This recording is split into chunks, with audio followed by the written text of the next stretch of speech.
Now the 3-2 swung on, a pop foul back here. Ow! Ow! Ow! It really hit me. I didn't know it was coming back that far. Oh, man. I just saw that video. Play-by-play guy for the Yankees, John Sterling, calling the game. Now the 3-2 swung on, a pop foul. Here it comes. Back here. Ow! Oh! Ow! It really hit me. I didn't know it was coming back that far. Right in the forehead. Man, I remember when I was working for the Dragons, their inaugural season. I was the director of entertainment. We sat right behind home plate. And if you've been to the ballpark, you know there's those giant glass windows, and they're supposedly shatterproof because they would catch foul balls all the time. But we'd have those windows open, and every once in a while. Now the 3-2 swung on, a pop foul back here. Ow! Yeah. Ow! Everybody diving for their lives. It really hit me. I didn't know every it was coming direction. back that far. Man, oh man. But you know what? I got to give this guy credit. He kept going. He took the hit to the forehead and then finished the game. That's pretty impressive. Well, anyway, welcome to the Evening Edge, Monday through Friday from 5 until 7. Tonight on the show, got a question. This comes up every once in a while where somebody is going through a house, usually of a relative who has passed, and you're going through and you're cleaning it out, and you find something either unusual, weird, unexplainable, like why did they have this? Or sometimes something very valuable. And that happened to a family out in California. And I want to talk about that. What they found, that it could be worth at least $25,000. That's pretty good. But what it was very unusual that somebody would have these. But anyway, we'll get to that. The other thing that I wanted to talk about here at the outset of the show are school pranks and primarily senior pranks. Now, we talked about this a couple of weeks back because there was a story that had to do with school pranks, and it was Oakwood High School. And basically, it was the end of the school year, and the kids, I don't know if they were graduating seniors. I'm guessing probably. They TP'd the school. Now, that's pretty basic, right? I mean, it's a lot of people don't want to deal with that, but when you think about it, it's not that big of a deal. You go out there with a rake, you clean up the toilet paper, you put it in a trash bag, and you just toss it out. But I saw a story about some schools in North Carolina, and what's odd is they're all from the same district. The level of vandalism that was committed not just at one school, but multiple schools in the district, and all from they weren't all the same students from the same school. It was like all these different schools had kids that just took things to the next level. Dozens of students at this North Carolina have been banned from their own graduation and are facing criminal charges for a year-end prank that was basically what the cops say that was just plain old vandalism. Now, listen to this. 7 students, 5 seniors, and 2 underclassmen are accused of pouring cement mix into 8 toilets and 6 urinals. Cement? Now, what would possess somebody to do that? What about just TPing? Leaving it at that. Or soaping the windows. Cement mix into toilets. They poured bottles of baby powder throughout the school gym. Now, you can imagine just how much of a mess that's going to be to clean up because it's fine. Right? And then they also dumped mulch in the hallways. Now, I have questions about that. Did they take shovels with them?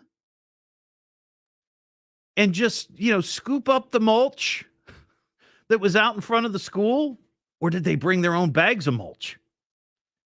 It seems very expensive to do all those things. They also posted inappropriate signs inside the school. And then this one line from the story, I'm perplexed by, and it says they posted inappropriate signs in the school and balloons were found around the school. Balloons. Like the ominous balloons. The seniors are barred from graduation, and the underclassmen will face long-term suspension. They won't be allowed on campus for the first 9 weeks of the school year. Oh, my gosh. Now, there's a question. I mean, I remember my son got in trouble one time, and he was suspended for 3 days. And that was bad, but 3 days. You get through it, and you get back to normal. But I wonder, when you get suspended for 9 weeks, does that mean that you don't have to do anything? Or do you have to keep up your classes and the lessons, but you just can't do it at school? I mean, now we've got, all the online stuff, the Zoom and whatnot. I would think that it would be a case of you still have to go to class. You still have to do your assignment. You just can't be in the classroom. You can't be at the school because you're being punished. Or maybe you just receive a 0 for those 9 weeks. But this particular high school was not the only one hit. Several schools in the district were targeted. One school was egged and had trash dumped on the campus. Students at another school put dead fish in the parking lot. Now, again, this could be expensive unless you're just going to go out to the river, the creek, or the lake, or wherever, the ocean there in North Carolina, and just scoop up a bunch of fish.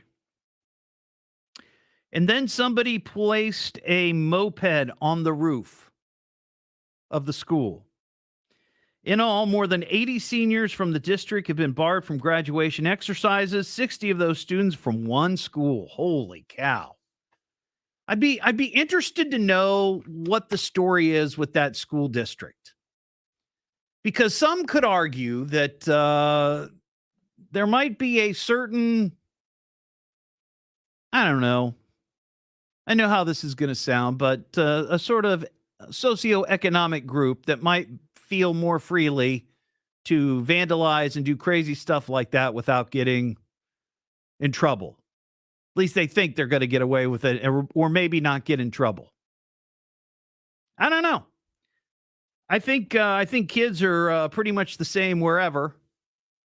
But I certainly never would have thought of pouring cement into toilets. That's crazy. They did like $4,000 worth of damage. So I'm just interested in your school prank experience. 937-457-1290. And this wasn't so much a prank, but I saw this over the weekend, and it was a bit jarring. My wife and I were running to Menards like we do every weekend. They were expecting us. We have a standing reservation. And we passed by Shaw Elementary School on Kemp Road. Now, I went to that school when I was a kindergartner. And then I transferred to another school in Beaver Creek. However, the front of Shaw was tagged. Some graffiti artist climbed on top of the school and wrote in Spanish, in big letters, Diaz, which I guess is God. The word God. So now somebody's got to climb up there and clean it. And I've not seen that the last week I traveled up and down Kemp. I never noticed that. So I'm wondering if it happened on Friday or Saturday. But that was a bit unusual to see that in Beaver Creek. 937-457-1290. Zach in Vandalia. What's up, Zach? Oh, man. Todd, what's going on? I haven't talked to you since you were talking about your motorcycle stories a few weeks ago. My what? A few weeks ago? Your You were talking about joyrides with cars, and I called in and talked about my motorcycle. Oh, that's right. When you went through the school on your motorbike, your dirt bike. What's going on? How are you today? I'm doing good. Now, what about this pouring concrete, cement into toilets and urinals? I mean, that just seems like a whole other level of mischief. Well, I was thinking the same thing. So actually, for a living, I used to work and do blacktop a few months ago.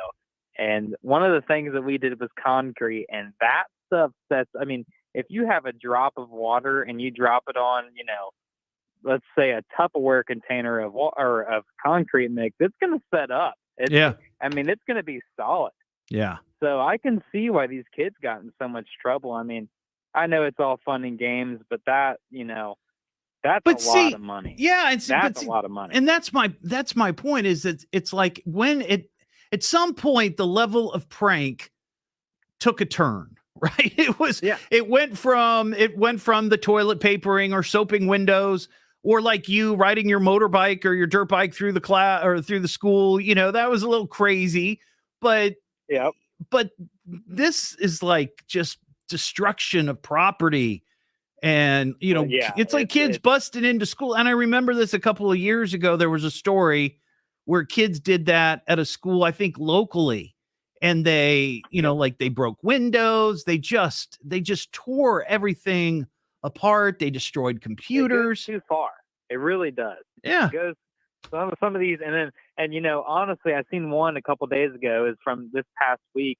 What they had done is they had taken red Solo cups throughout their entire high school. And what they did is they placed them edge to edge on the floor. But instead of just putting them in there, empty, what they did is they filled them full of water. So somebody had to go along and Yep. They had to cancel school. Oh, they had to go up. They had to pick up, I think it was out in Lancaster. They had to pick up every single piece or every single red Solo cup, dump it out into a bucket. And they had to. Here's what I say. That is annoying 100%, but it's not destructive. Right. It just it's annoying. It might have been annoying, but it was fun. Yeah. So I don't know. Things have just taken on different level. We're now at the point where I guess maybe it's social media. And I wonder if that's how they got busted. If these kids thing on TikTok wins. That's right. And then you get suspended and can't graduate and maybe go to jail because a lot of those kids are going to be 18. They took their graduation. They took their graduation. I'm sure they'll get their diploma, but still, I'm sure their parents are very, very excited. I got you, Zach. I got to fly. Thanks for your call, man. It's the Evening Edge with Todd Hollst. Call Todd now, 937-457-1290, or message him at Evening Edge Todd. Locally grown, seriously funny on WHIO.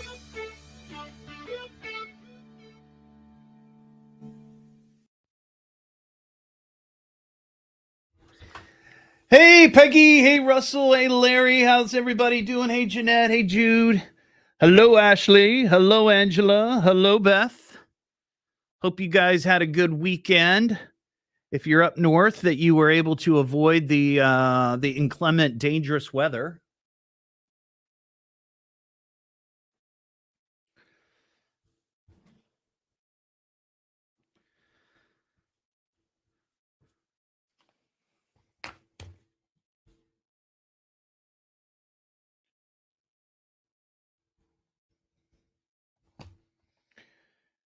Ashley, are you talking about the poster?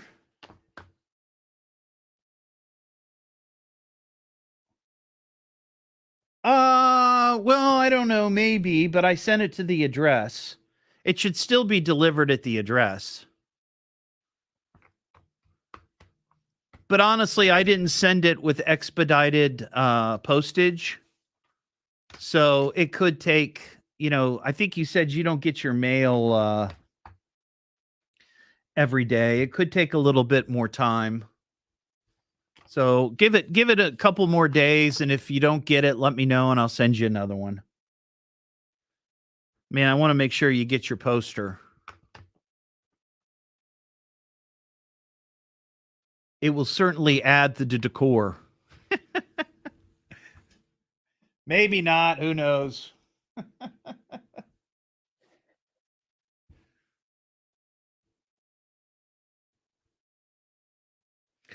I had friends over to the house on Saturday night. I know I talked about it last week that I was going to do that, and they were mesmerized by the Cheez-It trophy and the Cheez-It statue. That was the talk of the evening for the first hour or so. Oh, you're going to frame it? Wow. Thank you, Ashley. I appreciate that. I had some friends of mine contact me and said that they wanted one of the posters so they could frame it and put it in their bathroom. I don't know why they'd want to put it in their bathroom, but hey, Doug, how you doing down there in hot and sunny Florida? I actually have a Florida man story coming up a little bit later.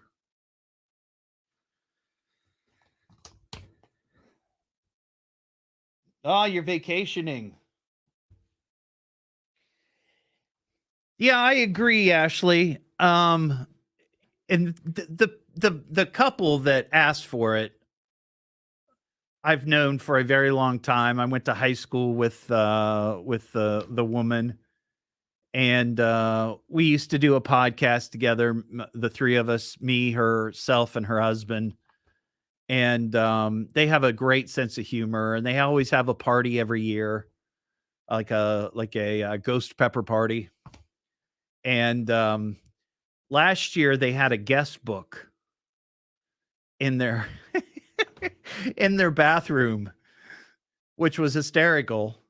I signed it, but I signed a piece of toilet paper, and I put it in the book. And like, I don't know, a week or two later, they found it, and then they framed it and put it in their bathroom.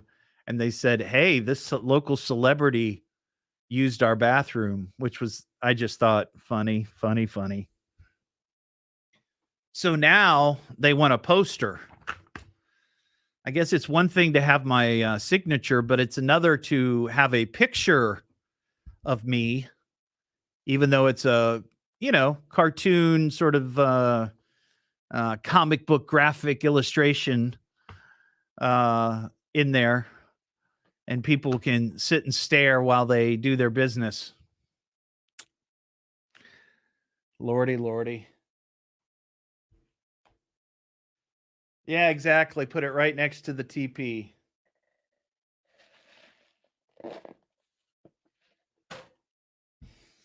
Doug, if you want a poster, send me your mailing address. Be happy to drop it in the mail.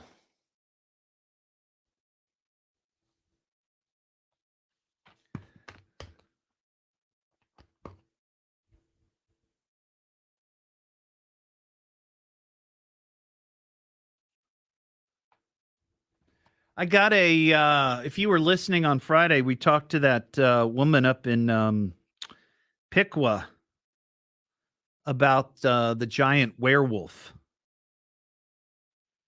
And I got a message from her that said, "The city called me back. Someone complained, told them I'm not taking him down. They said something else would follow up at some point. I'll receive official notice. The door hanger was an informal notice." So the saga of the werewolf continues.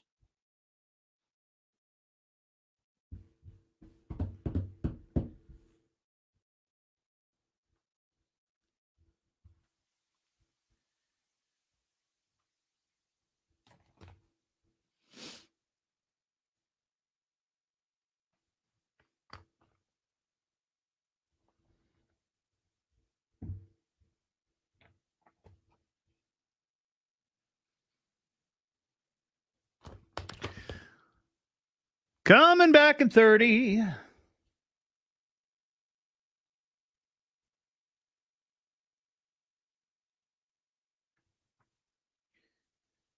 You know what I didn't realize, just as a side note, how expensive coolers were. Holy cow.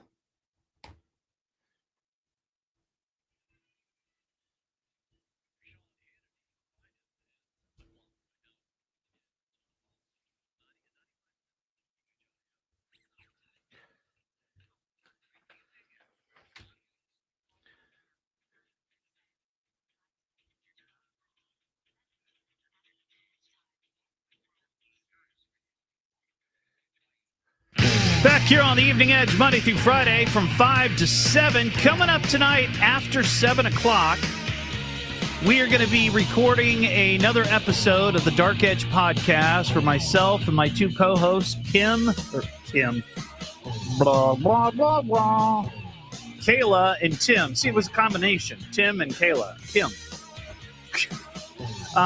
We will be available to take calls if you have something unexplained you'd like to chat about. 937-457-1290 is the number. Mark in Dark County. What's up, Mark? Hello, Mark. Todd Hollst. How are you, man?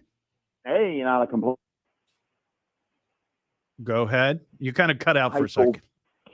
High school prank this year Oh, okay. Let's hear it.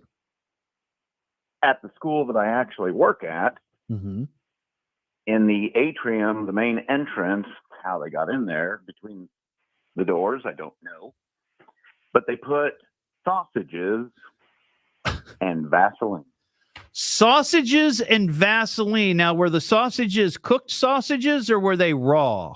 They were raw. Oh, so yuck. Yeah, and trying to clean up Vaseline is a whole new thing in itself. So were the sausages like coated in Vaseline? Was that it? Well, they did that too, but it was all over the mats, the floor, everywhere. Oh, wow. So Never really heard a decent explanation. So did you were you helping clean it up, or did somebody else do it, or what? No, the staff pitched in and helped clean it up, but there had to be an inside job.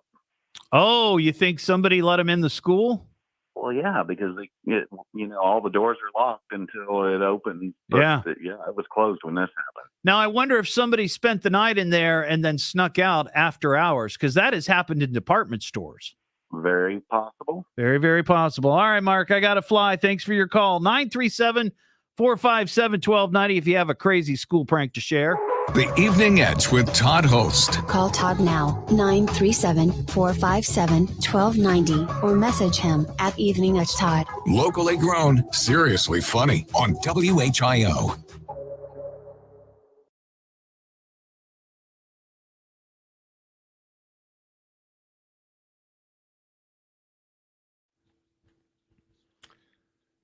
Angela, what story are you talking about? Because I talked about one the other night where the woman, it's from a parody website, but she claimed that she got impregnated by Bigfoot. But then I also had a story last year about a mom and her daughter who were on a bike path, I think maybe by Middletown or Franklin or somewhere south of Dayton, that said that they saw something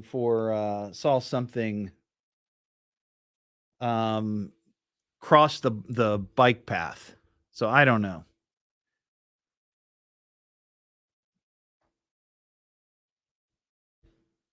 Ashley, plans for Father's Day. Yeah, I don't think so. My son and I are sort of at odds right now over some things. I don't know that there will be any Father's Day festivities at my house.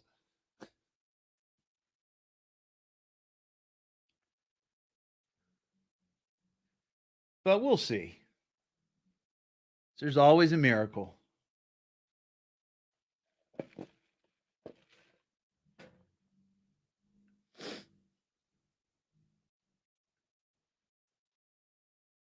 Russell, who am I telling to eat a Snicker?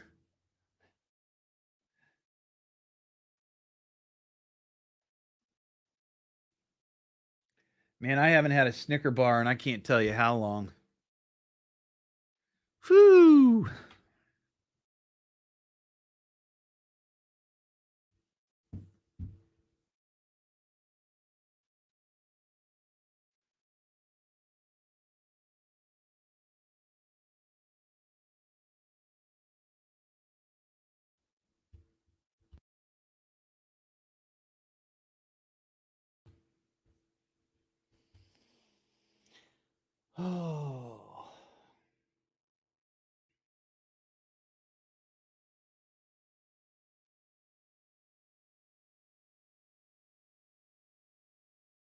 was nice getting rain on Sunday, at least for a little bit.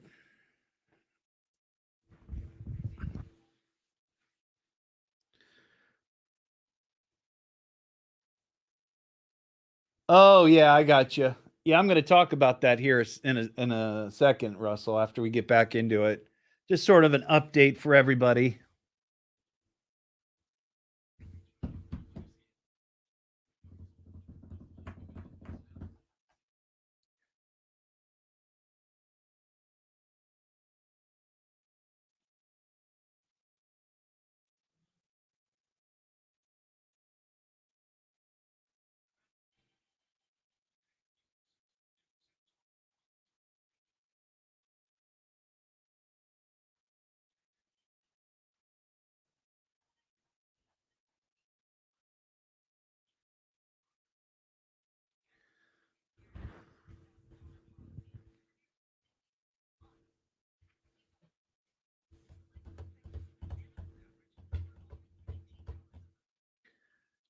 Do. Why don't I play something? So just sitting here. Hey, we talked about Sasquatch. We'll play my Sasquatch song.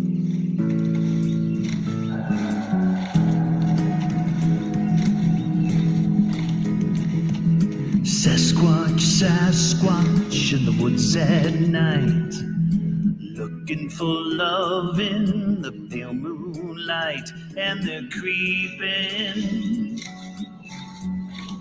You best believe in Bigfoot Susie and Bigfoot Sam, feeling so frisky down in Sasquatch land. Susie glistens, Sammy is smitten, and they romp and they stomp in the meadows, howling and hiding in shadows, chasing love on the cliffs above. Smells like Sasquatch love.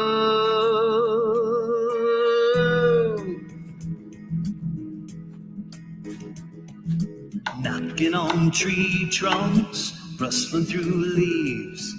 Sam grunts to Susie, would you please be my missus? She says yes with her kisses. Now he's tickling her fancy and kissing her nose. Muzzle to muzzle, now anything goes as they mingle. She starts to tingle, and they romp and they stomp in the meadows, howling and hiding in shadows, chasing love on the cliffs above. Smells like Sasquatch love.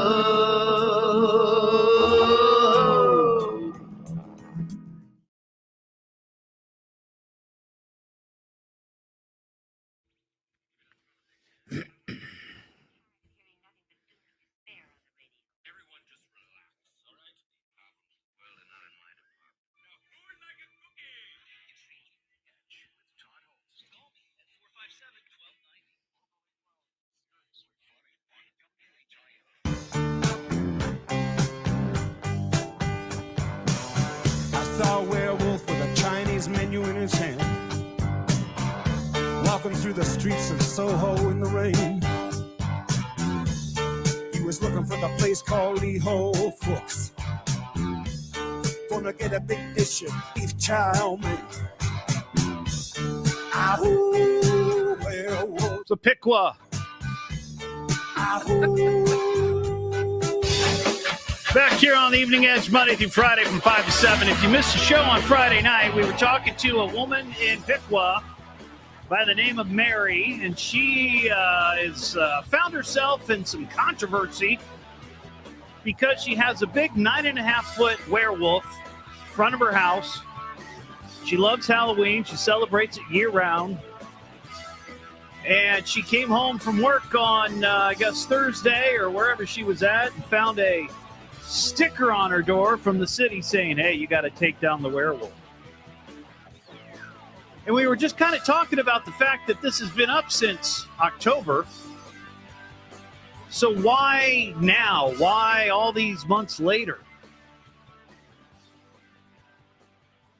And she sent me a follow-up. She said the city called her back. Someone complained about the werewolf. So it was a neighbor or somebody passing by. She felt pretty confident when we talked to her on Friday that most of her neighbors were okay with this. Otherwise, they probably would have said something to her directly, or certainly before now, she would have heard.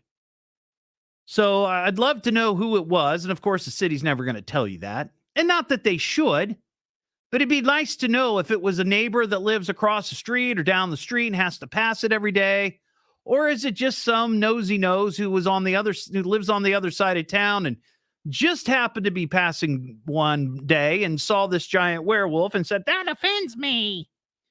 But anyway, Mary told him that she's not going to take it down. And they said something else would follow up, some sort of official notice. She said the door hanger she got was just a, quote, informal notice. So the saga of the 9.5-foot tall werewolf continues. And we will keep you updated.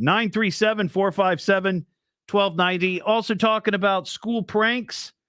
Saw a story out of North Carolina where there are 80 seniors from the school district, 60 from one school, who have been barred from graduation exercises because of the vandalism that they committed on their school. This really does go to a different level of high school prank.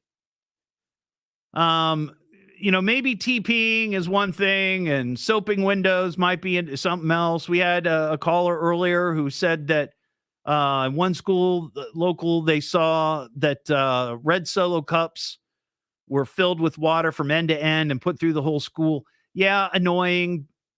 Whoever has to clean all that up and empty out the cups, but not really destructive.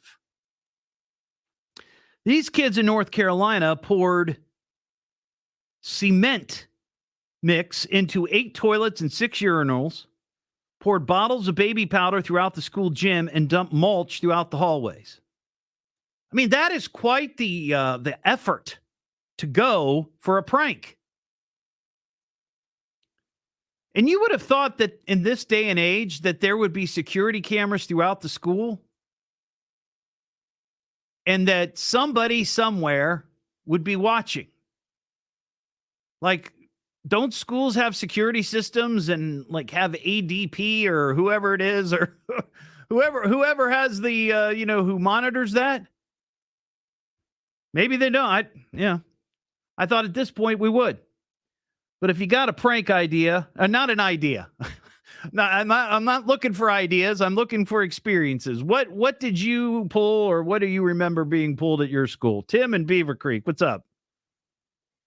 Hey, Todd. How's it going? It's going well. How about you? Doing all right. Mine goes back to the early 80s. Okay. I can't remember what year it was. It wasn't 84, which was the year I graduated from Beaver Creek. Okay. I think it was maybe 81 or 82. And it's not a really bad one, but one that I'm sure aggravated a lot of people. A bunch of students went out and gathered up, I don't remember how many, but a bunch of real estate for sale signs and lined them up out in front of Beaver Creek High School for the morning of the last day of school. Yeah. And I said, I don't remember what year it was, but I'm sure it aggravated a lot of people who were trying to sell a house. Yeah. Yeah. But I thought it was a pretty good one that would be kind of tame, but funny at the same time. Well, my couple of my buddies and I did the same thing one night to a girl that we liked, and drove my friend's family's station wagon around town and found 20 or 30 of those stupid signs and put them all in her front yard. And looking back on it, not a wise thing, but we had fun. But it was kind of harmless. You know, to an extent. I mean, the people had to go and get their signs back, sure. And from what I heard, the parents called all the different realtors and said, "Hey, if you want your sign, you can come get it. It's leaning against the side of our house, but not destructive." No, not pouring concrete in a toilet. That's Yeah, a whole nother level of bad. yeah. So. That's kind of off the hook. Tim, I appreciate your call. Justin and Xenia, what's up, Justin? Hey, Todd, good to hear from you again. Hey, I've got a couple of ideas. First of all, I want to give a shout out to the Eagle. I hear you on there. I bought a radio from the thrift store, and I put it in my barn, and the only station that comes in is the Eagle, and me and my son love it. He's 10. Awesome. And, we rock out to the Eagle. It's badass. The only thing I could say is more Cyndi Lauper. You want more Cyndi Lauper? I mean, you know, girls just want to have fun. Every couple hours. Oh, I got you. Yeah. Well, see, girls really, really want to have fun, Justin. So that's why we play it. I know I'm slow on this, but you wanted a rap name, and you were talking some months ago about a rap name. Mall. Yeah. The mall, and it made me think of Mallrats. So, what about Not So Silent Todd? Not So Silent Todd. That's funny. You know, you mentioned I was watching something today, and I guess there's a new Clerks movie. They did like Really? a sequel a couple of years ago, maybe, and I didn't watch it. I was kind of going through, and I saw the little bio for Jason Mewes, who of course was Jay from Jay and Silent Bob, but that just made me laugh. Yeah. All right. Well, did you have a prank idea? Cheese it real quick. Okay. You know, a Cheez-It actually looks kind of like an old school camera, right? So for a slogan for the Cheez-It thing for Dayton, Dayton, picture perfect, say cheese. Well, wait a second. How does explain to me, what do you mean by a cheese that looks like a camera? Do you mean like a Polaroid shot? Well, it's a square with a hole in the middle. Okay. All right. I guess I can see that. That makes sense. It kind of looks, you know, picture perfect Dayton. Sure. Say cheese. I got you. Say cheese. I like that.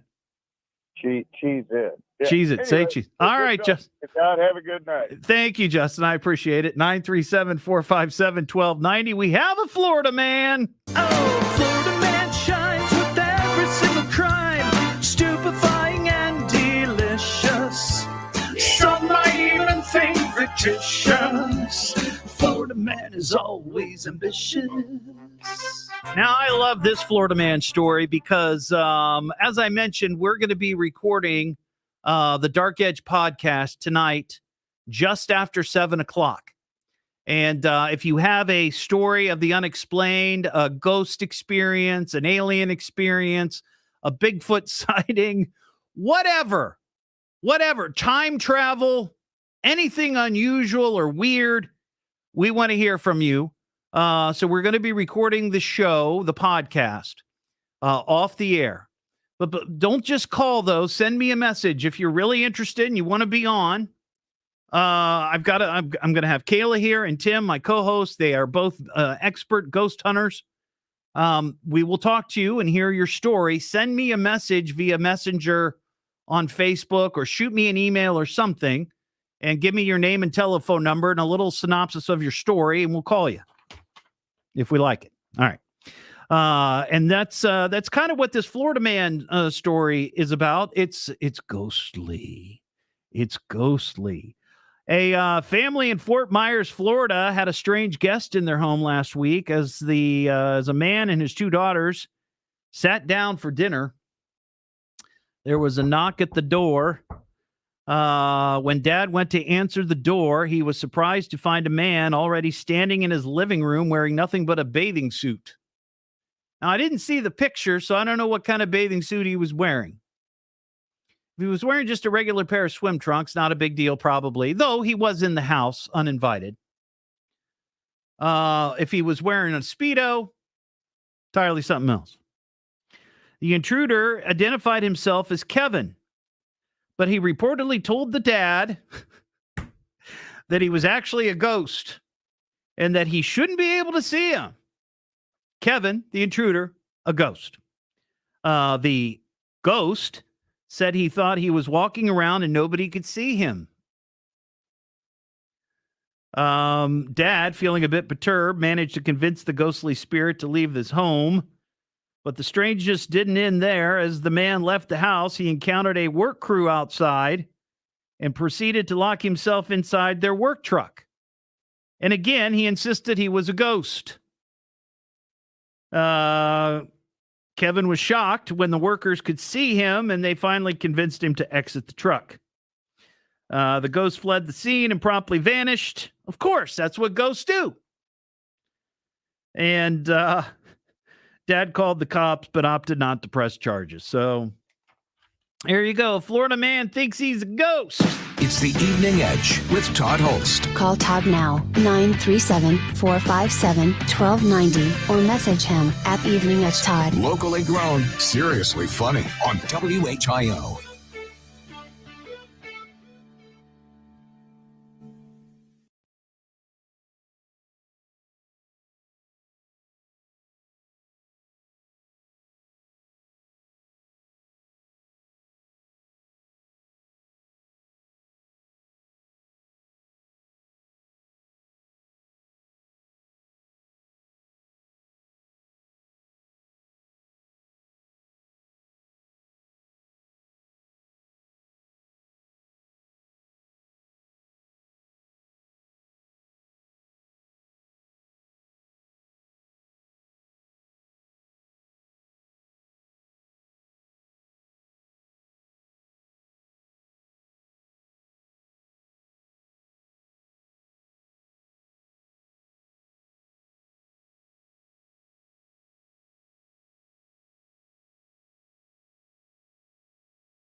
Well, that's what I'm guessing, Ashley. Though I remember a movie that came out very, very long ago, back in the 80s, called Amazon Women on the Moon. And it was a comedy, but it was basically all these little shorts, little film shorts. And I forget the actor's name, but it was shot in black and white, and it was supposed to look like an old movie. And it was The Invisible Man. But the joke is that the actor who was, playing a scientist in the film or in the short, believed that he had come up with a concoction that he could drink and make himself invisible. And he took off all of his clothes and he was running around naked, thinking that nobody could see him. But in reality, they could. And it was so funny. So funny. Can't remember that guy's name. What was his name?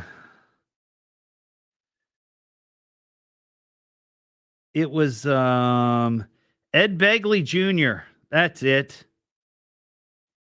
Ed Begley Jr.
Oh yeah, if you got an unexplained story, please let me know. Send me a message. I just got a couple of messages and emails from people who have info that they wouldn't mind talking about, or stories. So by all means, hit me up.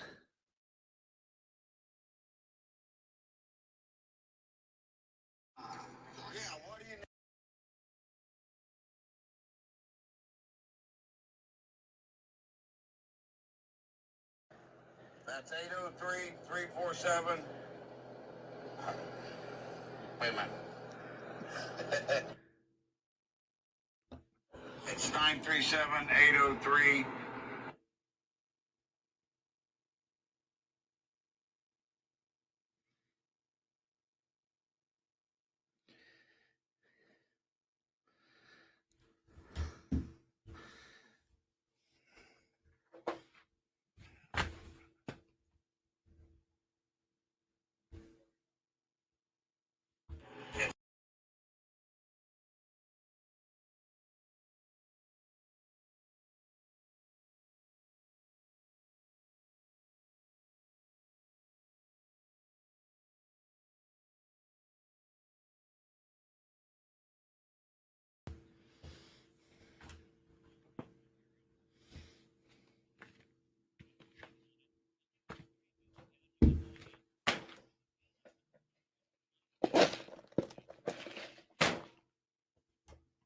I'm sorry, Ashley. That's tough.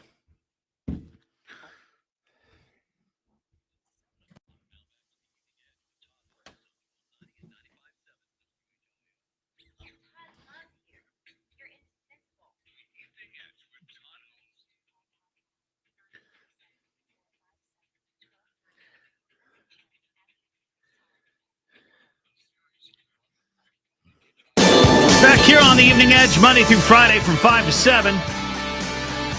Coming up after the news, I have a question. When you've been cleaning out maybe a relative's home after they've passed, what unusual or weird or valuable items have you found that you just weren't expecting? I'm going to delve more into this, but there was a family in California who was cleaning out their father-in-law's home, and they found, I couldn't count all the bags, but they found 1 million pennies stored in bank bags in a crawl space. 1 million pennies. Apparently the guy liked collecting pennies. John in Inglewood. What's going on, John? Hey, Todd, how's it going? Good. How are you? I'm doing good. I had a story for you, Sasquatch sighting. Oh, you got a Sasquatch story. Okay, let's hear it. Back in the early 80s, my friend stayed the night with me and my mom during school. And we got up early normally at breakfast, blah, blah, blah. Got in the car with my mom. She could run up to school because my buddy stayed the night. And on our way to school, we was going through this little river valley that up toward the school. Where is this at? What state is this? Where are you? Ohio, just east of Sydney, Ohio. Oh, okay. And anyway, we was working our way into this along the Great Miami River up this little hill. And atop the hill, at first, looked like a giant bear. And my mom started slowing down. I was like, there's something up there. And then me and my buddy kind of peeked over the back seats, like, what is this? Yeah. And we got a little bit closer. It wasn't no bear. It was a very giant, it was Bigfoot, man. I had no way to sugarcoat it. Wow. My mom, I'm telling you, freaked out. It stood there and like looked over its shoulder right at us. I'll never forget it.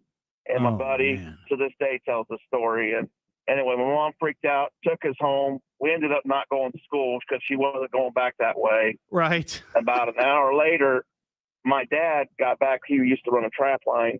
And this is toward the winter. And we went back with the shotgun and the dog, and we saw footprints, and he had his hunting dog, and that dog would not leave his side. It was absolutely terrified. It sensed something was there. Yeah.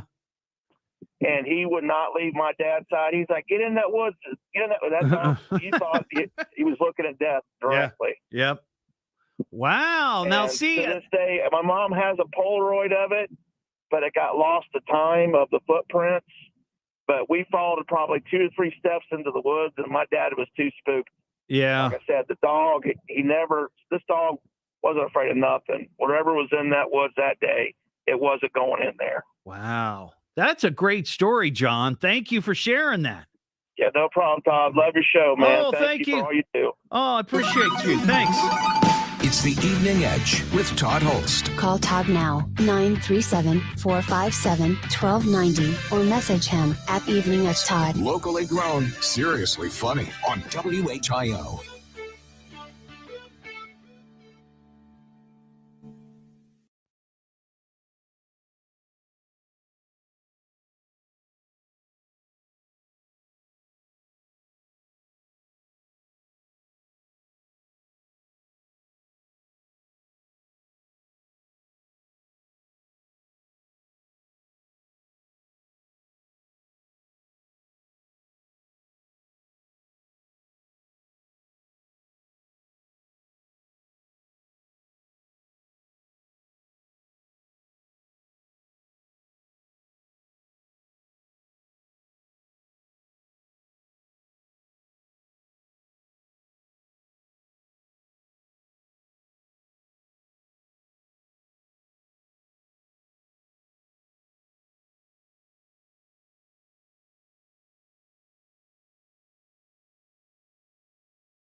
Wow, that was a crazy Bigfoot story. Man, oh man. I'll have to pull that call from the tape and play it on the podcast sometime. That's crazy.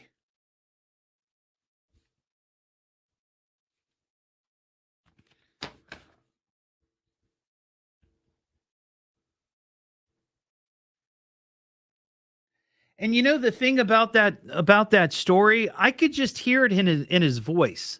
And I'm sure that you understand where I'm coming from. It's like sometimes you hear someone tell a story and you're just like, "Oh my gosh, this person has quite the imagination." And you're just thinking, do they know that they're lying and they're just trying to, fool you? Or do they really believe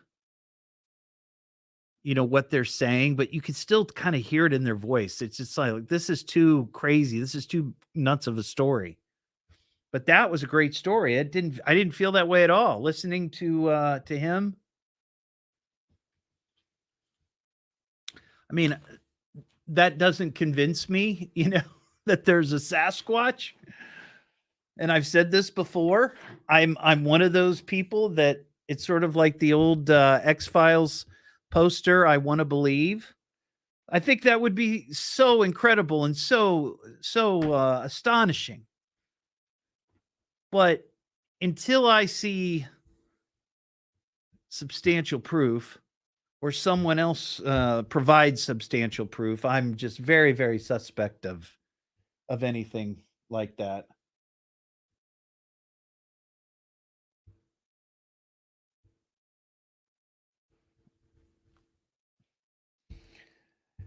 Well, Tom, I bet that confused the custodian. If all somebody did was move the dumpsters. I mean, that's a pretty non sort of, destructive but silly prank. I'd be okay with that. It's annoying, but at least it's not like they started the dumpster on fire.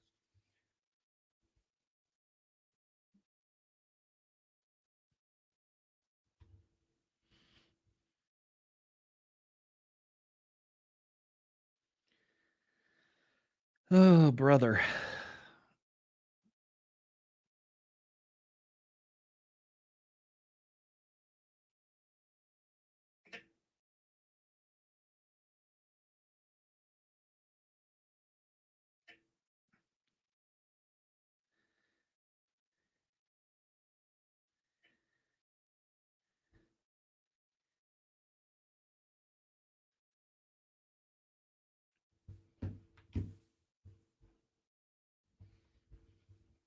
Well, I'll tell you, Frank. I mean, I'm not as much of a skeptic about ghosts as I used to be, and I've talked about this before, so I won't do it all here. But I had a ghost experience when I went ghost hunting last October, and video of it is on my Facebook page or on my YouTube channel with the little flashlights. I talked about it, I think, one night last week. And I mean, I'm not 100% convinced, but I feel like I was sort of, seems like I was communicating with something, and that was weird. But I plan on doing more of that, doing some more ghost hunting with Kayla and Tim for sure. We just haven't done it yet.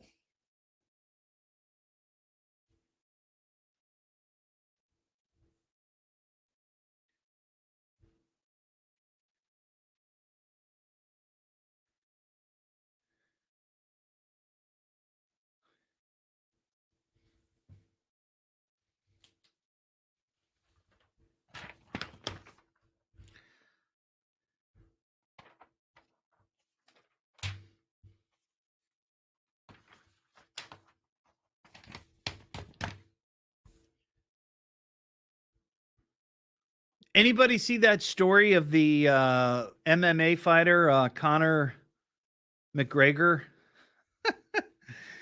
slugging the Miami Heat's mascot? That was funny. Not for the mascot, but it was funny.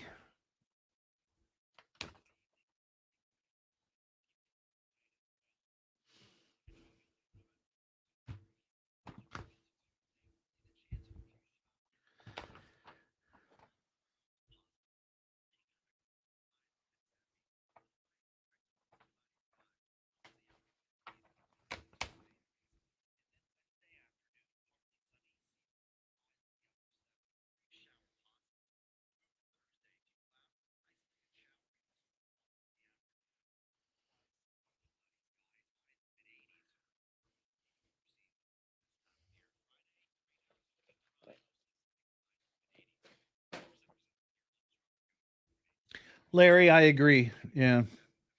Though I have a great call that I've played from time to time from a woman in Beaver Creek who saw something that was zipping back and forth across the sky,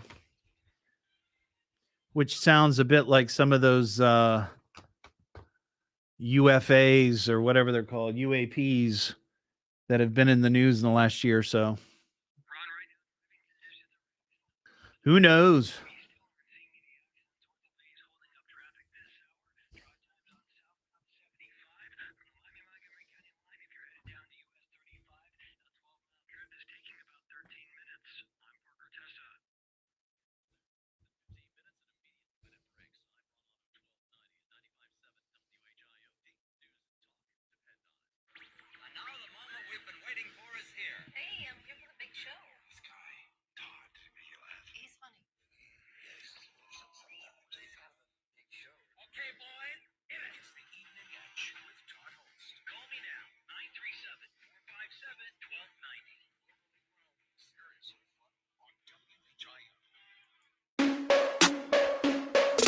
Listen up, y'all, I got a story to tell about a radio show that'll ring your bell. In Dayton, Ohio, I'm bringing the flow on the Evening Edge. WHIO. When you're in your car, coming home from work, and you're feeling like you need a little perk, tune me in and I'll ease your mind. A shot of fun will help you unwind. I've got stories and parodies. A darn good time is guaranteed. I'm rapping with callers from all around. Some sound crazy and some profound. All week long I'm on the air, laying it down with casino flair. You never really know what you're gonna get from a cocaine bear or a giant cheesette. So if you're in Dayton or far away, the Evening Edge, a tasty entree. And that's my rap and I'm keeping it tight. My name is Todd and I'm dropping the mic.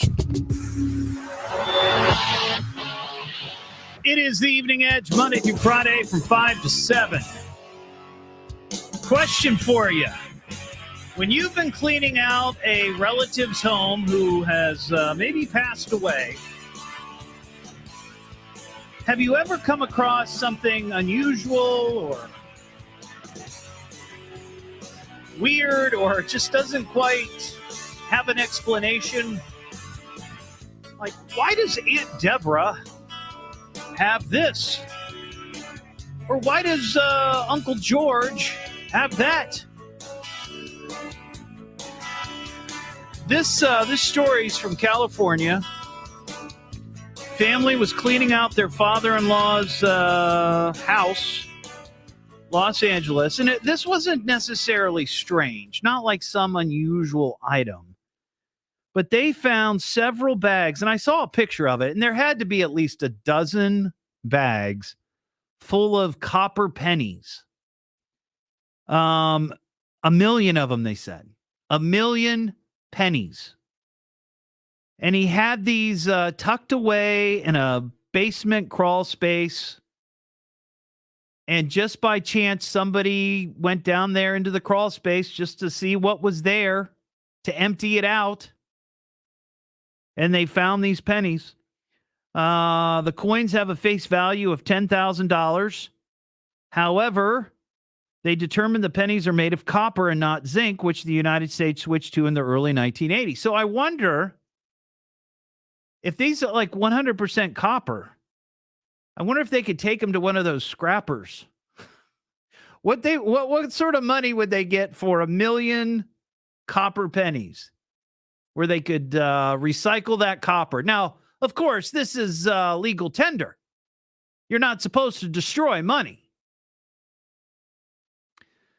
But I'd be curious to know what they would get. At first, the family intended to just trade them in for usable cash, but then they realized that didn't make any sense.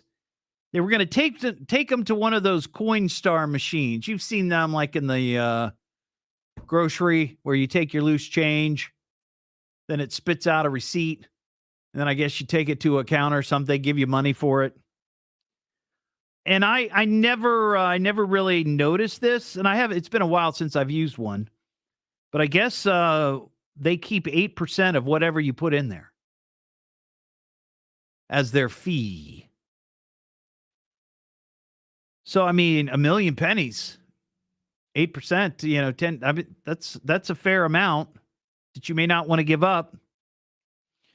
Local banks refused to take them off their hands. They said they had no room for them. That's odd. I thought you could just take any money to the bank and they would take it. But I guess not. They've been contacted by many collectors, asking them not to sell it until they can go through. Now, my dad was into coin collecting. And I remember he had those little like blue books full of pennies and nickels and dimes and quarters and so on and so forth. And I mean, he had a decent amount, but not anything like this. And I remember him sitting at the kitchen table going through the little jar of loose change that he would add, over a period of time. He'd be like, oh, it's time to look at the coins. So he'd pull them out. And he had a little light in his little magnifying glass, and he'd look and see, oh, does that have a D on it? Or is that a misprint? Whatever. He enjoyed that. But I can't imagine sitting there and trying to go through 1 million pennies. That's just too daunting of a task. And the family apparently is not interested in any of that. So now they've offered it on a website called OfferUp, which is a resale website, and they're asking $25,000. That's a bit of a gamble. I mean, if the pennies only have a face value of $10,000, if you were a coin collector / investor, I mean, would you really take a chance and dump $15,000 towards that? I mean, 25, you're going to at least get 10,000 back, but $15,000, that's a gamble that there would be something in there that's worth anything.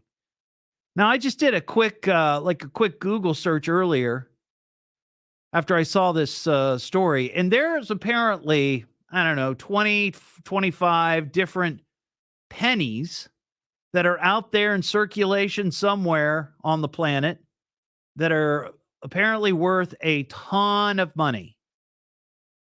A ton of money.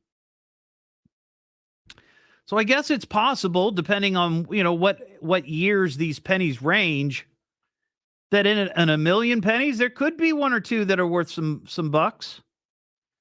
But boy, oh boy, you really have to love looking at old coins.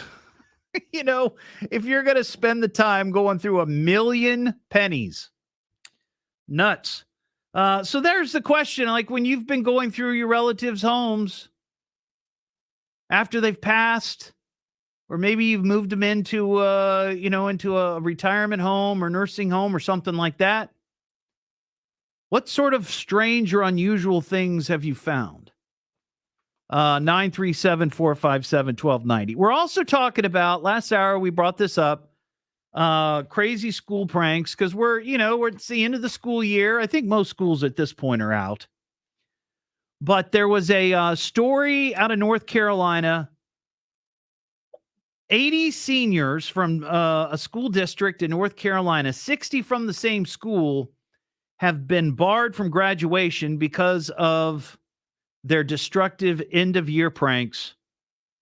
7 students, 5 seniors, and 2 underclassmen specifically are accused of pouring cement mix into 8 toilets and 6 urinals. And they poured bottles of baby powder throughout the gym. And I still don't understand how they did this. They dumped mulch in hallways. I mean, I guess they could have shoveled it from the front of the school. But that seems very tedious for teenagers. I mean, they're generally lazy. And that's hard work. Unless they brought their own bags of mulch. Which then I guess would mean, where did they get them? Did they buy them? Probably not. They probably stole them from somewhere. So add theft to vandalism. But yeah, 80 seniors barred from graduating. So we were talking about pranks that maybe you committed when you were in school, or maybe were committed at your school. Ron in Verona. What's up, Ron? Yeah, well, I wanted to mention one that happened at my school. So they tried to blame me, but the guy was stupid. It was a one-person prank. Okay. He had managed to. Now, this was back in the 70s. All right. So you had stuff in school that the classes messed with that nowadays you couldn't get your hands on. Okay. He had broke into the locker for the science class, science and chemistry. Okay. And he had gotten out a block of pure sodium. Now, pure sodium isn't your stuff like your table salt. It's these little tiny black blocks that they react rather violently with water, right? Oh, okay. Yeah, that makes sense. Yeah. Flushed it down the toilet. Let's just say they had to replace it. They had to replace a lot of plumbing in the school. Oh, wow. And they tried to blame me, but he forgot about one little thing. Because it had been warm, to take it out of where he stole it from, he stuck it in his blue jeans back pocket. And perspiration, so it burned a nice hole in his blue jeans and put a nice blister on his butt. Wow. Yeah. Well, did it explode, or did it just cause like corrosion, or what? Well, okay, it reacted violently with water, and the overpressures is what did the damage. Because with just a little bit of water, like the perspiration, it just basically burned. Okay, I got you. But that's what gave him away, because he'd have the nice hole in his blue jeans Right. and a nice blister. Gotcha. Thanks, Ron. I appreciate your call. Yeah, see, that would be a very dangerous thing to do. Anything that had to do with the chemistry department, I'd stay far away from. It's the Evening Edge with Todd Hollst. Call Todd now, 937-457-1290, or message him at Evening Edge Todd. Locally grown, seriously funny on WHIO.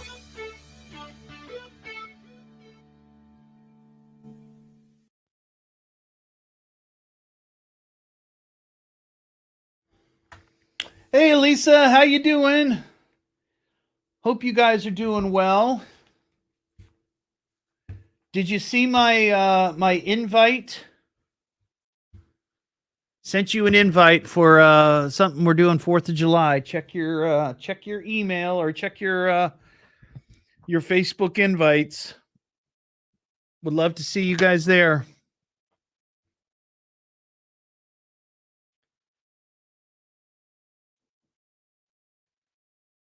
So 1 million pennies would be about $25,931. Kevin, you came up with a different number, but we're talking close to the same amount. So roughly 25 grand. Well, that's what he's asking for.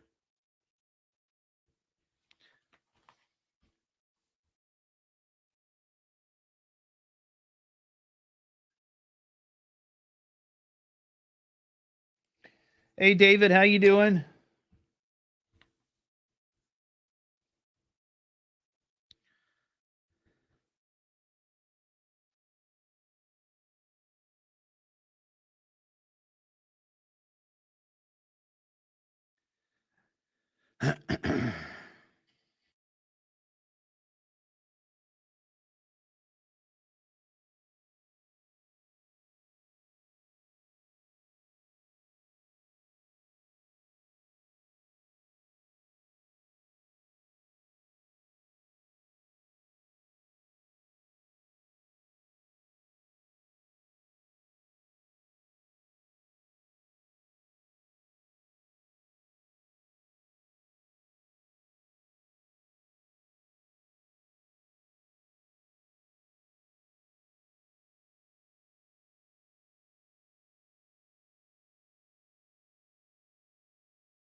Yeah, Leslie, I actually gave a little update on that earlier. I got an email from the woman who was on the show Friday about that.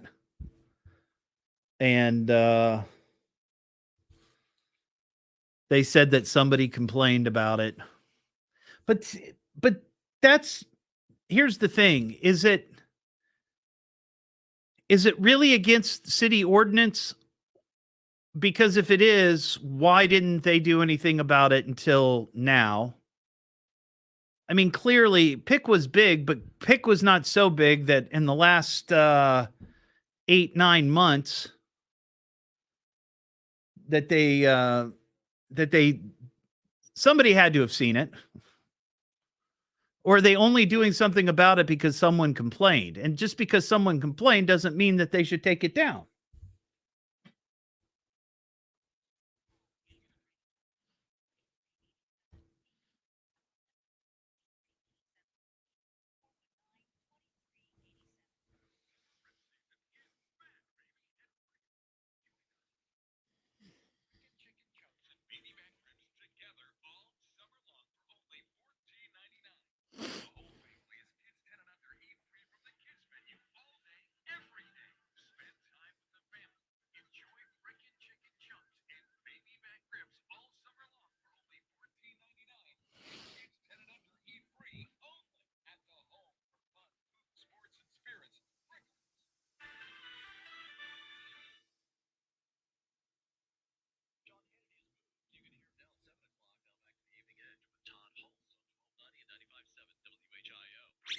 Todd was the one who started it. Evening Edge with Todd Hollst. Call Todd now. 937-457-1290 or message him at Evening Edge Todd. Locally grown, seriously funny on WHIO. Back here on the Evening Edge, Monday through Friday from 5 to 7. Gave a little bit of an update last hour about the woman in Piqua who was told by the city of Piqua that she had to take down her 9.5-foot werewolf that's out in front of her house. And she sent me an update that the notice that she got on Thursday was just an informal notice. But the reason they contacted her and told her she had to take it down was because someone complained. Now, here's my question, and we're going to delve into this later. Not tonight, but at some point. Is it against the city ordinance to have a 9.5-foot werewolf or having anything that large? Because what about basketball hoops? If you have a basketball hoop in front of your house, it's 10 feet tall. I mean, that's taller than this 9.5-foot werewolf. But they said in their follow-up to her name is Mary, up there in Piqua, that somebody complained. So is it really against city ordinance? And if it is, why now, all these months later after Halloween, and by the way, we're now closer to Halloween 2023 than we are to Halloween 2022. Or are they just saying take it down because somebody complained? Well, just because somebody complained doesn't mean that you have to take it down. You got to complain. All right, well, sorry. Suck it up, Buttercup. So I'd be curious to know exactly what they're saying is the point. But Dave in Dayton, what's up, Dave? Good evening. Hey. Love the subject, and there is a book called "If at All Possible, Involve a Cow," the book of college pranks. I love that. It's written by a guy named Neil Steinberg, and I got a copy of it in college, and it served as an inspiration. A planning manual. Yes. It led me to that. a couple of things. One, which is, it takes less than a gallon of soap to totally ruin a fountain with suds at a large state college. Yeah. I almost got expelled over Christmas lights I had flashing in my window. And back in the 80s, one of our things with my friends and I was to go to the mall very, very late at night, find a stray shopping cart. Yeah. Get behind it with a pickup truck, get it up to 60 miles an hour, and see what it can do. Oh, my God. And what can it do, Dave? You got to tell us. What can it do? Well, when it hits a parking block, it shears all the wheels off. Oh, my gosh. Does it involve sparks? It does. The Yeah. show at very late at night is very impressive. And if it hits a wheelchair ramp just right, the amount of air it will get is spectacular. And the name of the book, you said, if at all possible, involve a cow? Yes, and the book of college pranks, and it even goes back to the 1800s. Oh, wow. Interesting. It goes into detail about a prank that was done at one college versus another in a football game regarding the scoreboard. Okay. And I'll have to. Go ahead. Go ahead. Go ahead. The 4 people that hacked into the scoreboard got expelled, and 2 of them were hired by the company that made the scoreboard. That's funny. I appreciate it, Dave. We got to fly here. That's good. I'll have to look that up on Amazon. It's the Evening Edge with Todd Hollst. Call Todd now, 937-457-1290, or message him at Evening Edge Todd. Locally grown, seriously funny on WHIO.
Well, Josh, I'm glad you got it.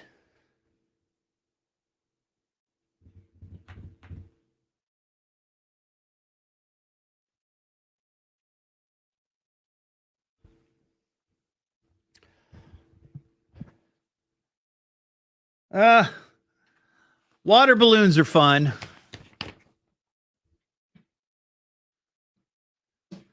And thankfully, I mean, water isn't going to do too much damage unless it's, ends up on paper or drywall or whatever.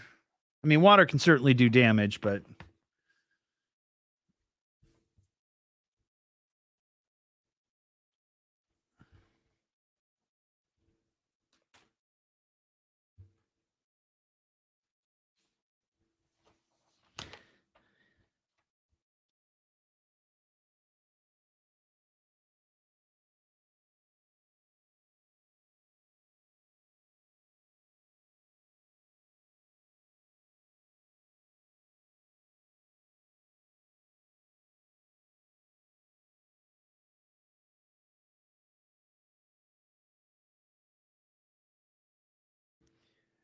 yes, Josh, you can. You can send it to the mailing address. Just send it to me, Todd Hollst, or Evening Edge, or whatever you want to put on it. And you can send it to 1611 South Main Street, Dayton, Ohio, 45409. Did you get that? I'll put it in here.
Call me at 457-1290.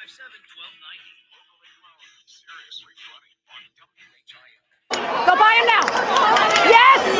Yes. Go buy him now. Come on, Hardy. Come on, buddy. Come on, buddy. Run. Come on, Hobby. Pick him up. Come on, Hobby. Come on, Hobby. Come on. Let's go. Come on, Hobby. Holy cow! Come on. Oh my God. That video, that audio video was just sent to me by my wife. That is Jenna Antonucci. She is a horse trainer, and her horse, Archangelo, won the Belmont over the weekend. Third leg in the Triple Crown. But she's the first female trainer to win a Triple Crown race. And boy, oh boy, was she rooting for Archangelo. Well, that's pretty cool. Pretty cool. Always enjoy horse racing. 937-457-1290. Talking about high school pranks maybe you pulled when you were in school. There was a story about some kids in North Carolina. And when I say some kids, 80. 80 who have been barred from graduation exercises because of the damage that they inflicted on their respective schools, including pouring cement into toilets and urinals, putting a moped on the roof of a car or the roof of the school, dumping mulch in the hallways, baby powder all over the gym. Crazy. Also, we've got a story about a family in California finding 1 million pennies inside the house of a deceased loved one. And we figured out these pennies are all copper, which is, I guess we started using zinc in our pennies in the 80s. So all of these are pre, 1980s. And we figured it out, and we had some people on the live stream. That's about $25,000 in copper. So if somebody was willing to destroy legal tender and take it to a shady copper dealer, well, there you go. 25 grand. 937-457-1290. Robert in Dayton. What's up, Robert? Hello, Tom.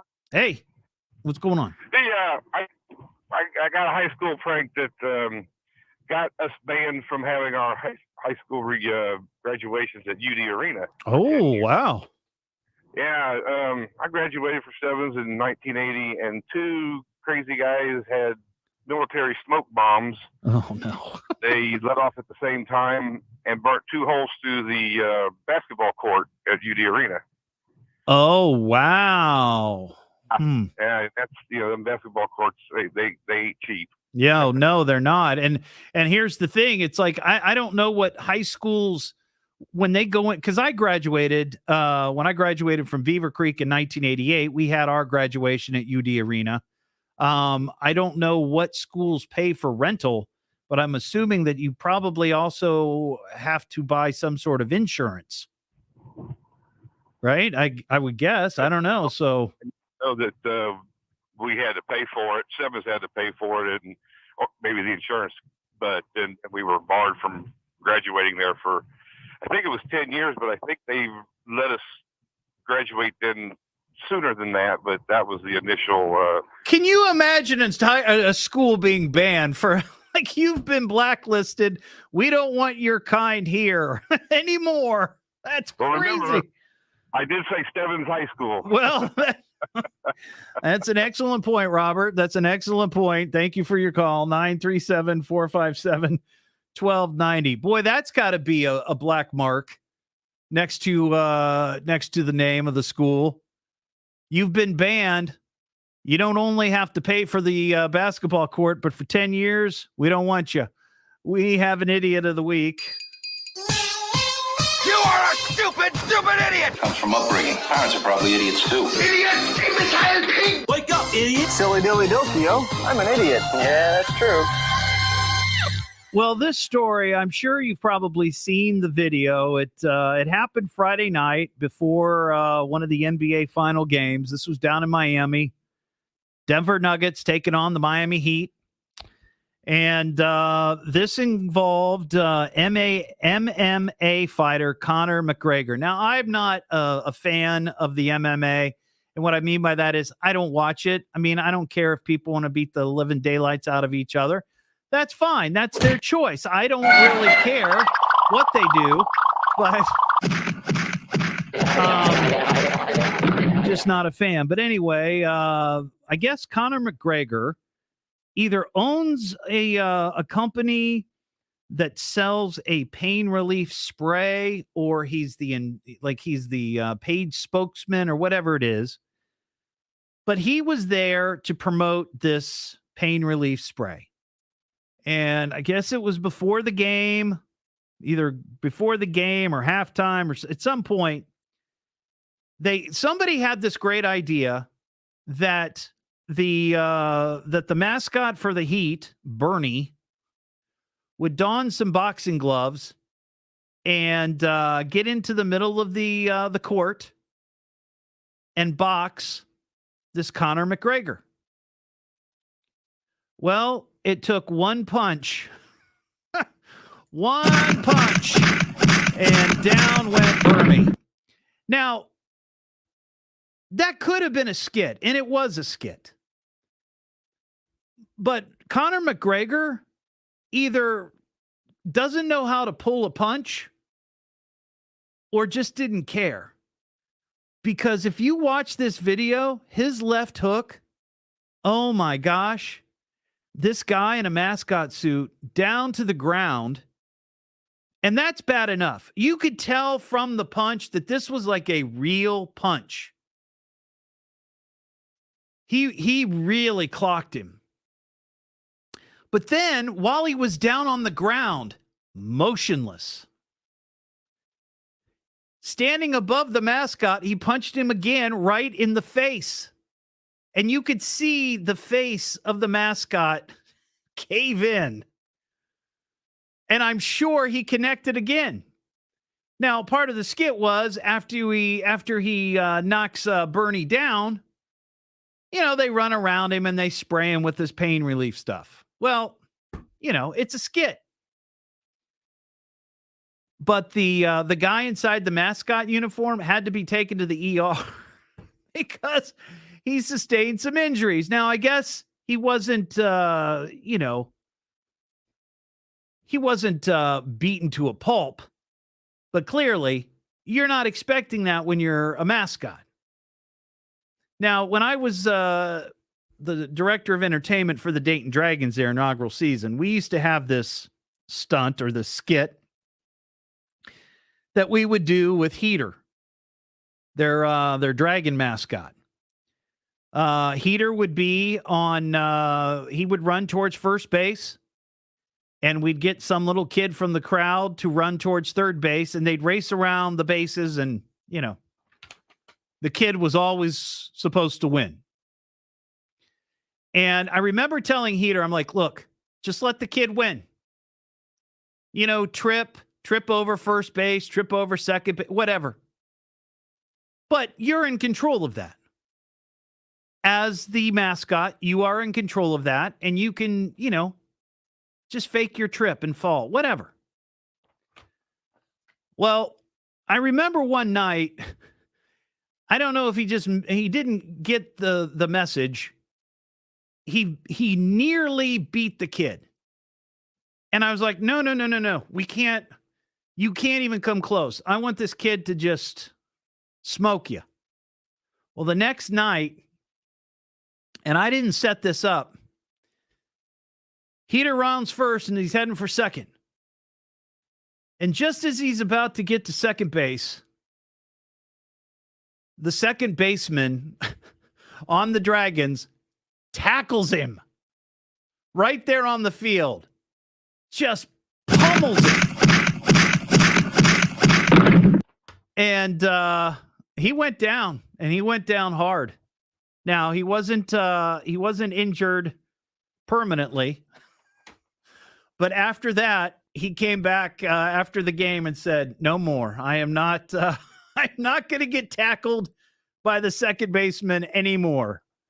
And that pretty much ended our race around the bases, because it just, if you're not going to fall, if you're not going to take a hit, there's no point. But all I can say is, idiot, it has to be Conor McGregor.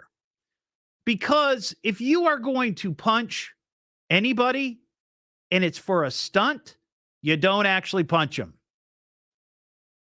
You should be good enough as an MMA fighter to pull a punch. You should be able to do that. But man, oh man, you got to see the video. He got clocked good. It's the Evening Edge with Todd Hollst. Call Todd now, 937-457-1290, or message him at Evening Edge Todd. Locally grown, seriously funny on WHIO.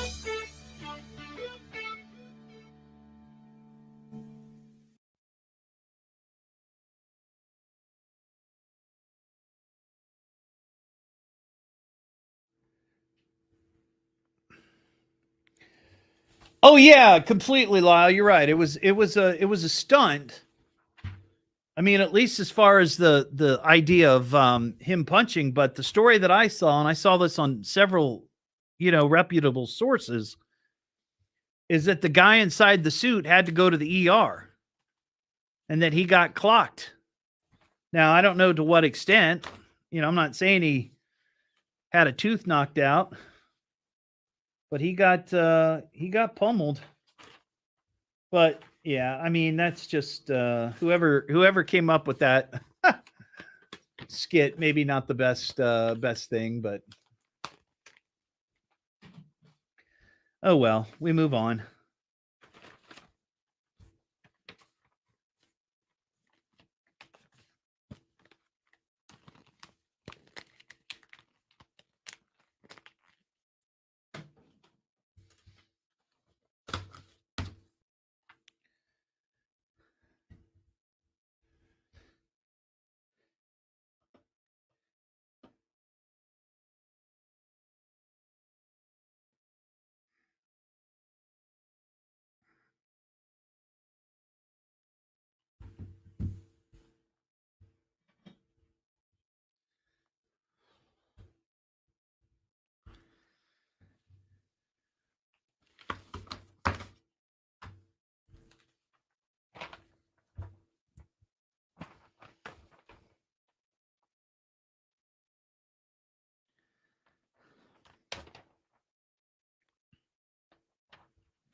Hey, don't forget, just after 7 o'clock, I'm going to be recording the evening or the Dark Edge podcast.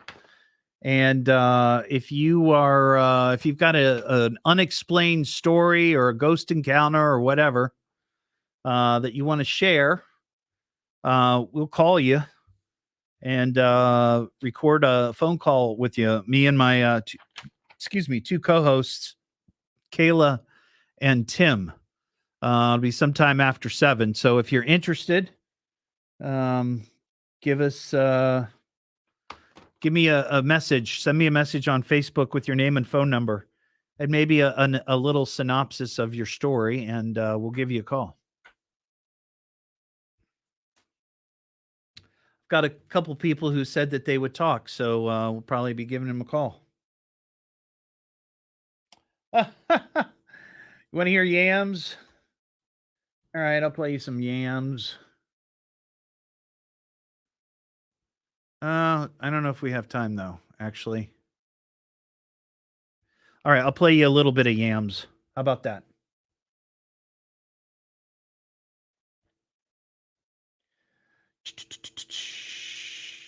Where is it? Okay, here we go.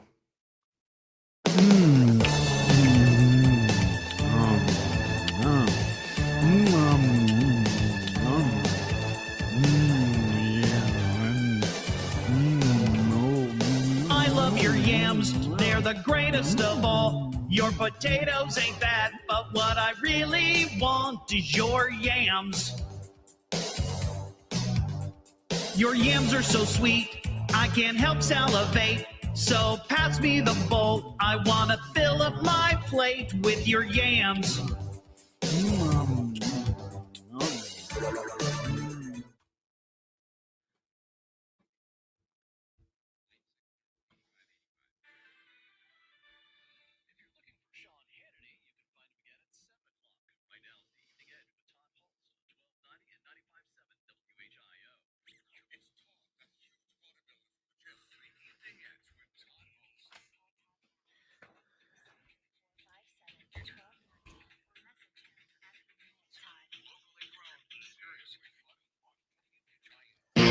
Back here on the Evening Edge, Monday through Friday from 5 to 7. Just after 7 o'clock tonight, we are going to be recording off the air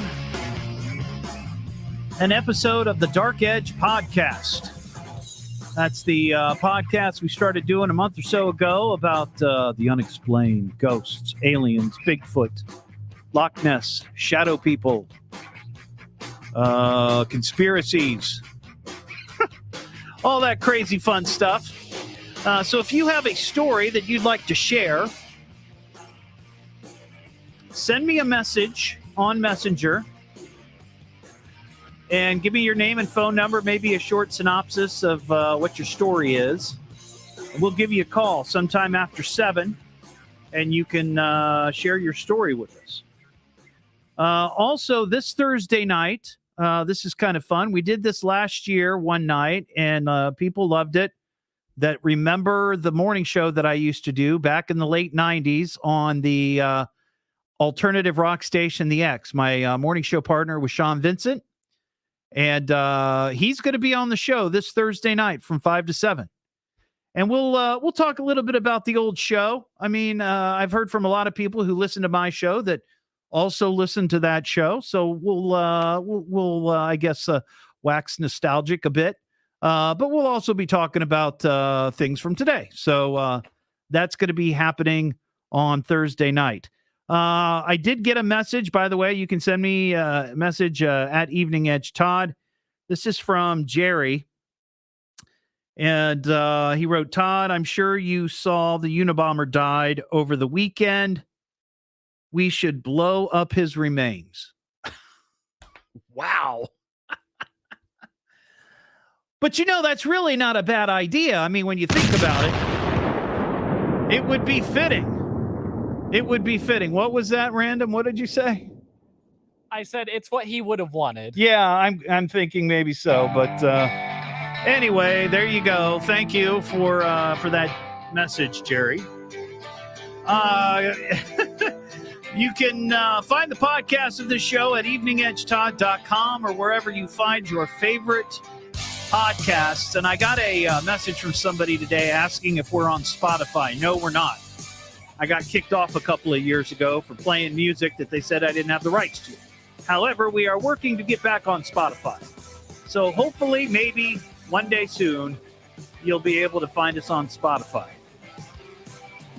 You can also watch the live stream, saved there on Facebook, also my YouTube channel. So have a terrific Monday night, and we will talk to you just after 5 o'clock tomorrow night. Enjoy your evening. And thanks for listening to The Evening Edge.